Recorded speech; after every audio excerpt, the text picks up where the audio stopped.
ہمارے ڈاکٹر صاحب کچھ ادھر نظر اٹھا کے دیکھے تو بعض وقت ڈاکٹروں کی نظر بڑی ہیبت ہوتی ہے. تو اب حضرت تشریف بھی لانے والے ہیں. جب تک میں نے کہا کہ آپ کو مصروف رکھوں تاکہ آپ لوگوں کو اب ذرا آگے کی بڑی پرخطر ہے راہیں آخر ذرا سنبھل کے. میرے والد ماجد نے کیا کہا تھا، اب آپ کے سامنے ہیں، معلوم آپ کو یہ جب لباس پہنانے دیے تھے نا، میرے کو یہ اوڑھنی دیے تھے نا، یہ اوڑھنی دیتے وقت میرے والد ماجد نے مجھ سے کہا تھا کہ آج سے آپ کسی ہوٹل کے پاس نہیں ٹھہرے ہوئے دکھیں گے میرے کو. آج سے آپ کوئی مقام پر کسی وجہ سے بھی ہو راستے میں نظر نہیں آئیں گے.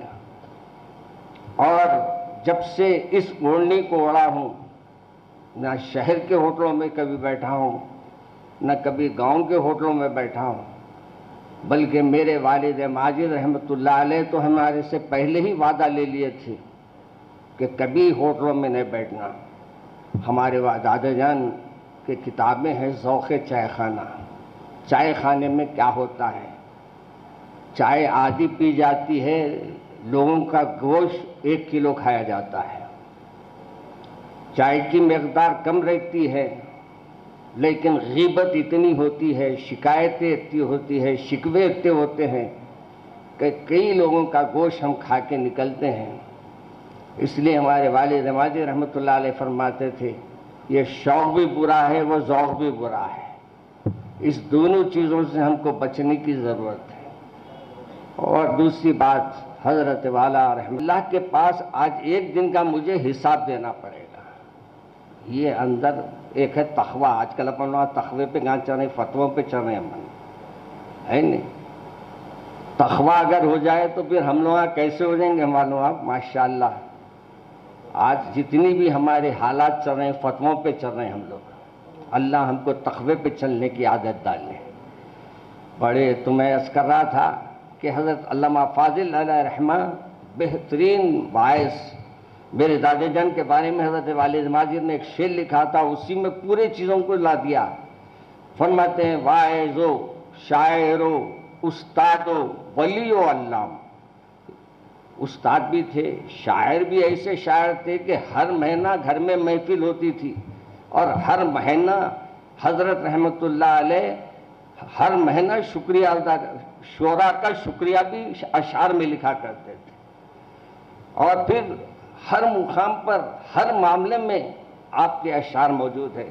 جیسے حضرت رحمۃ اللہ علیہ پتھر پہ شعر لکھے.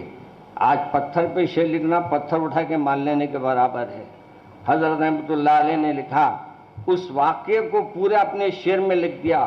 پڑے ابو جہل کے عقل و خرد پر پتھر، پڑے ابو جہل کے عقل و خرد پر پتھر، آیا چند مٹھی میں لے کر پتھر، بولا پہچانی احمد میرے ہاتھ میں ہے کیا، شاہ نے فرمایا جو تیرے ہاتھ میں ہے وہ میری گواہی دیں گے. اتنا کہنا تھا کہ اللہ کی قدرت دیکھو، کلمہ پڑھنے لگے مٹھی کے اندر پتھر. یعنی پتھر کی پوری ایک نظم ہے. اس نظم کے کچھ شعروں کو میں نے آپ کے سامنے رکھا ہے. اور حضرت رحمۃ اللہ علیہ کے اشعار میں یہ خوبی رہی ہے کہ جہاں اپنی زندگی کے ہر وقت کو حضرت نے کیسے گزارا ہے اس کو بھی اس میں آپ نے لا دیا. جیسا حضرت رحمۃ اللہ علیہ کا یہ شعر ہے، جھنجھوڑتے رہے دنیا میں ہم رہے جب تک. آج ہم پڑھ لیتے کس کا نہیں معلوم ہوتا. بعض جگہ جا کے سن رہا تھا، ایک جگہ پرسوں میں پروگرام میں تو بولتے جا رہے ہیں، تقریر میں بولتے جا رہے ہیں. میں بولا عادت یہ شعر میرے دادا جان کا ہے، ذرا اس کو نوٹ کر لیجئے. جھنجھوڑتے رہے دنیا میں ہم رہے جب تک، چلے تو قوم کو غفلت سے ہم جگا کے چلے.